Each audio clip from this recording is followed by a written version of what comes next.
Kabalo ba mo unsa ang mga dagko nga mga hinungdan nganong ang Katoliko mabira, mahila or mailad sa mga amigo nato nga mga dili Katoliko?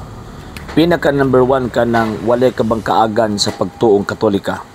Walay kahibalo mahitungod sa mga basic doctrine sa simbahang Katoliko. Siyempre, kung wala magutay nasayran sa mga basic doctrine sa simbahang Katolika, tabla ra po maputay nasayran sa balang kasulatan kay ang doktrina sa Iglesia Katolika Apostolika Romana di man magbuwag ang Biblia, ang tudlo sa simbahang Katoliko ug ang tradisyon sa gitawag og pagtuo.